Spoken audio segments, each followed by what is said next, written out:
E aí, turma do 5º ano, como vocês estão? Tudo bem? Eu sou a professora Juliana e vamos juntos trabalhar a aula de História, Lutas Indígenas pelos Direitos Civis. Nós agora vamos para o capítulo 2 do livro 2.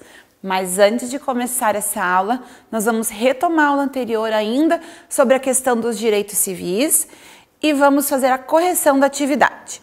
Nós vamos lá primeiramente no livro com a lupa na mão, só para retomar o que vocês deveriam ter feito aí, porque é mais um material que vocês vão guardar para poder compartilhar na sua escola com aulas presenciais depois, ok?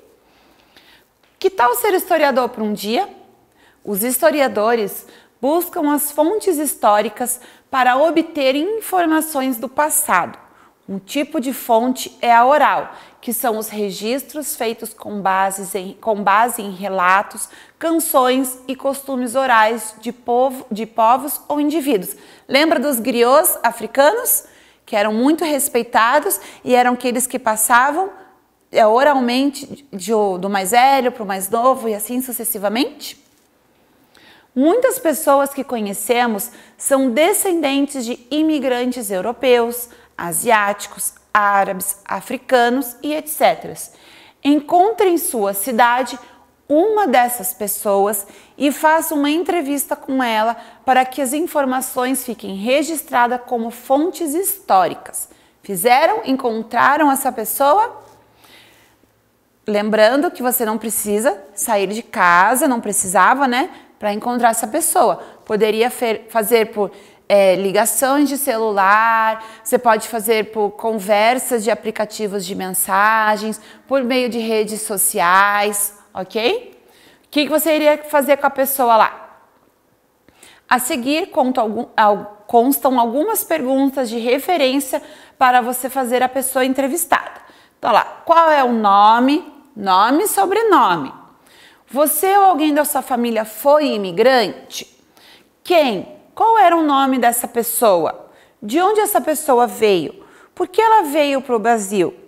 Sua família preserva costumes do país de origem, de onde migrou? Então, são algumas perguntinhas para a gente ver como é que é a prática dessas pessoas nos dias atuais. E então, vocês deveriam fazer a ficha de atividades lá na página 121. Vou abrir aqui, 121 e 122, correto? Observe a imagem a seguir. Então, nós temos essa imagem aqui, Estado de São Paulo, Brasil, o imigrante. Olha lá, nós podemos ver aqui o mapa do Brasil sendo representado, a Europa aqui sendo representada, a África, um caminho que está ligando aqui, ó, São Paulo, a Europa. O que será que quer dizer essa imagem? Vamos ver a legenda ali, ó. E depois o exercício. Com base em sua observação e no conteúdo estudado, escreva o local de origem e o destino da maioria dos imigrantes que vieram para o Brasil a partir de 1850. Então, nós vemos ali que as pessoas estão saindo olha lá, bem forte aqui, eles estão saindo aqui da Europa e vindo para São Paulo, no Brasil. Então, o país de origem, que é onde eles estão saindo, nós vamos colocar a Europa, que não é um país, é um continente. E o destino, São Paulo, Brasil, tá? Página 122, para fazer a correção. Em 2010, o historiador Henry Louis Gates Jr., dos Estados Unidos da América, visitou o Brasil e observou alguns aspectos da vida cotidiana de nossa sociedade, em especial a separação de espaços entre pessoas brancas e pessoas negras. Leia o texto que ele escreveu e responda as perguntas. Procurei conhecer bastante os bairros ricos, Copacabana e Ipanema, andando a pé pelas praias e percorrendo de carro as agradáveis ruas residenciais. Eram muito poucos negros, Parei diante de uma banca de jornais e examinei as capas das revistas, absorvendo lentamente o que via. Fileiras e fileiras de rostos brancos, modelos brancos, um Brasil branco. Eu poderia estar na Suíça. Se alguém me pedisse uma prova de que estava num país de maioria negra, não poderia dá-la naquela branca. Continuei minha procura pelo Brasil negro e o encontrei não em Ipanema ou em Copacabana, mas nas famosas favelas do Rio. Ali, numa das áreas mais degradadas do mundo, vibrava a vida afro-brasileira, visível, onipresente e pobre. Vamos ler o que significa a palavra degradadas e onipresente. Degradadas, no caso do texto, locais que não apresentam características de área nobre, né? Uma área mais pobre, mais com falta de alguns recursos. Onipresente, que está presente em todos os lugares. Letra A. Como você interpreta a frase de Henry que, olhando as capas das revistas de Ipanema, sentia que poderia estar na Suíça? O que quer dizer isso, pessoal? Que o Brasil foi muito formado pela população afrodescendente, né, pelos africanos, porque eles vieram, trabalharam e assim ajudaram na formação da nossa sociedade. E ao chegar no Rio de Janeiro, ele só encontrava pessoas brancas nas capas das revistas, pelas cidades, e a população negra estava afastada, estava lá nas favelas. Na cidade, de modo geral, só tinham pessoas de origem branca. E ele está falando que podia se sentir na Suíça, porque a população suíça, ela é de origem branca, é uma população com a pele mais branquinha, de olhos claros, cabelos claros, então por isso que ele faz essa comparação, ok? Vamos então agora iniciar o nosso capítulo número 2, lá no seu livro, a partir da página 230. Vamos ver sobre a luta indígena pelos direitos civis. Opa, desculpa, abri a ficha de novo, confundi. Então lá, vou abrir aqui o próximo capítulo, tá, pessoal? Por isso que eu fechei aqui. Olha lá, assim como os escravos, os indígenas que nós já vimos também sofreram muito preconceito. Eles também não podiam praticar as tradições, a cultura deles de forma livre. Eles também foram vítimas da escravidão no Brasil. Então, olha lá a imagem de crianças vendo um índio ali.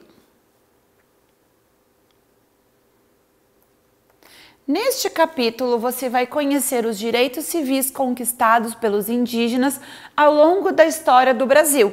Então, os indígenas, como eu já falei para vocês, eles não eram considerados cidadãos porque eles não eram portugueses. Então, eles não tinham seus direitos respeitados. Indígenas no Brasil. Quando os portugueses chegaram ao Brasil, em 1500, existiam centenas de grupos indígenas que eram diferentes entre si, tinham hábitos, práticas e costumes próprios. Muitos caçavam, plantavam e estavam organizados em sociedades.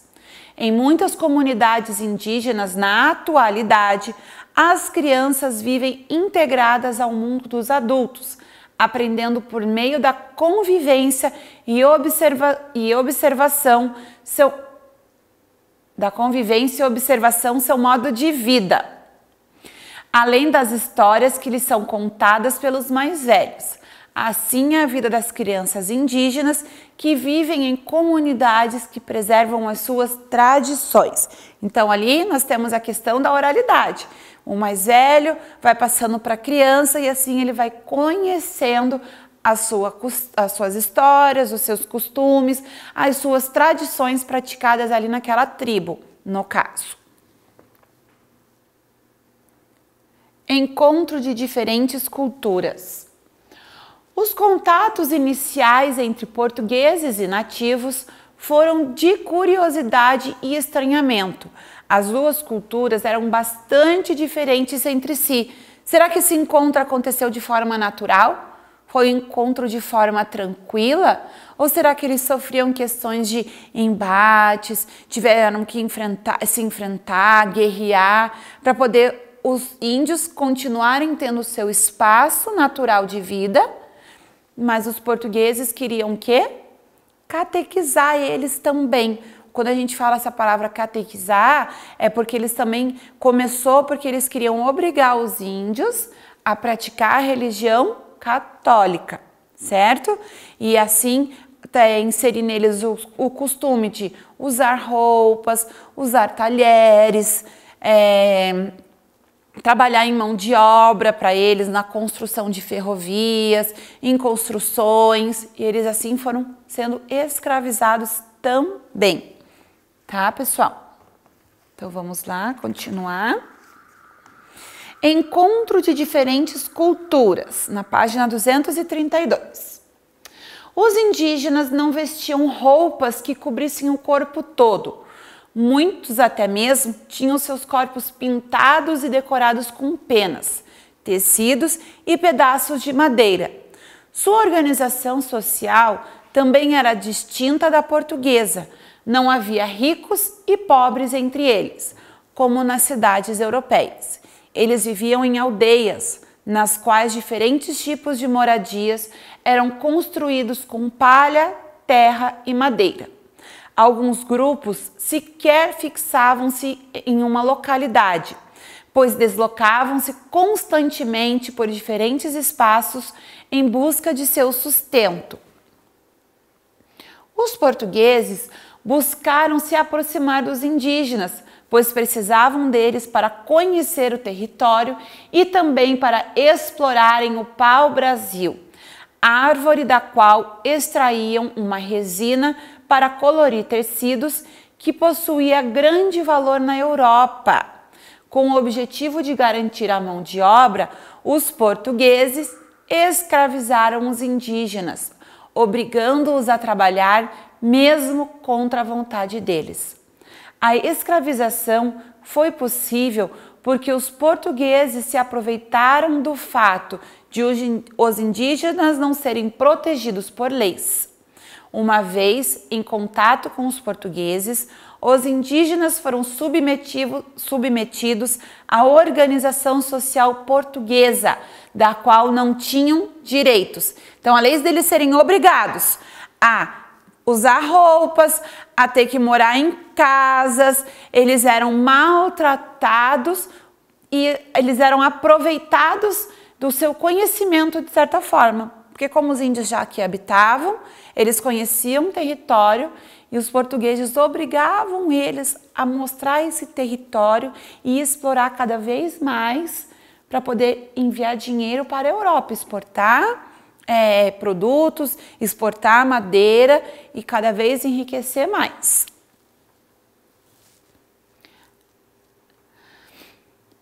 Por isso, com o passar do tempo, foram sendo pensadas leis que abarcassem os indígenas e garantissem seus direitos. No documento apresentado a seguir, em 1853, há uma regulamentação dessa relação entre colonizadores e nativos. Nativos porque eles já eram daqui. Nativos está se referindo aos indígenas. Projeto de Lei número 2, de 6 de setembro de 1853, artigo 1. Ficava livre a todo morador poder negociar a troca dos indígenas ferozes com os líderes das nações selvagens. Artigo 2. Feita a troca, o indivíduo deverá se apresentar com os indígenas perante o juiz de paz mais próximo para assinar um termo de educação com duração de 10 anos. Artigo 3. Concluídos os 10 anos, o índio poderá ser um aldeão. Artigo 4.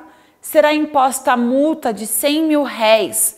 O réis era o nome do dinheiro da época. Hoje em dia o nosso dinheiro é o real, na época ele se chamava réis.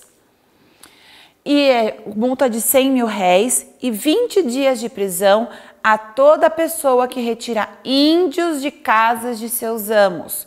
E os indígenas serão obrigados por qualquer autoridade judiciária ou militar a voltar para a casa dos amos. Então, olha lá.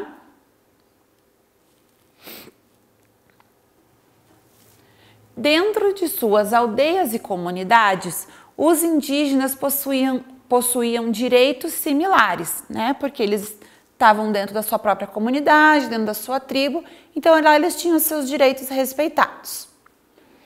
A terra era coletiva, pertencia a todos. O trabalho realizado não visava ao lucro ou ao enriquecimento, ao contrário dos portugueses, que queriam o quê? Que eles trabalhassem para poder eles enriquecerem cada vez mais, às custas do conhecimento e do trabalho indígena a princípio. Onde que eu parei? Mas apenas a sobrevivência da aldeia. Havia uma divisão de atividades por sexo e idade. As mulheres eram responsáveis pela comida, muitas vezes até pelo plantio dos alimentos. Os homens ficavam com a caça, a pesca, a derrubada das árvores. Uma grande diferença entre indígenas e europeus estava na forma como os dois grupos encaravam o trabalho. Os europeus não entendiam o motivo dos indígenas trabalharem apenas para o próprio sustento. Na visão indígena, o trabalho tinha como função suprir as necessidades imediatas do grupo, enquanto os europeus acham que o quê? E até hoje nós também temos essa cultura, a gente trabalha não só para poder a gente se sustentar, a gente vai trabalhando para conquistar as coisas e também visando sempre o quê? Enriquecer, sempre estar melhorando, não só para aquele momento imediato. Eu vou trabalhar agora para poder pagar o meu almoço, de tarde eu vou trabalhar para poder comprar a minha janta, né? Uma visão bem simples do que estão se referindo a isso. A gente não trabalha para isso, né? A gente trabalha porque eu quero fazer uma festa, ou porque eu quero comprar um vestido para festa, ou porque eu quero comprar um carro novo. As pessoas trabalham sempre com objetivos para conquistar algumas coisas. Uma curiosidade aqui, para saber mais. Você sabia que na Europa tecidos vermelhos eram bastante caros até 1500? Por que mesmo isso? O que eles usavam para fazer essa tinta vermelha? O pau-brasil, que é uma árvore que está ameaçada de extinção no país. Tingir um tecido vermelho era bem difícil, pois não havia muitos meios de fazer isso. Apenas nobres muito ricos usavam essa cor. Quando os portugueses descobriram o pau-brasil e perceberam que podiam extrair dele um pigmento vermelho que servia para tingir tecidos, ficaram bastante empolgados. Por isso, investiram tanto para extraí-lo. Então, eles cortavam e exportavam a madeira do pau-brasil e para poder também trabalhar com a questão da tinta vermelha e assim ganhar cada vez mais dinheiro, ok? Então, pessoal, com atividade, vocês vão fazer a ficha na página 124, que é esta aqui que eu estou passando. A 123 começa aqui a 123 que eu passei e depois vem a 124, ok? Nós vamos iniciar a próxima aula fazendo a correção dessas atividades e continuar o tema sobre os indígenas. Um beijo carinhoso, se cuidem e obrigada pela aula.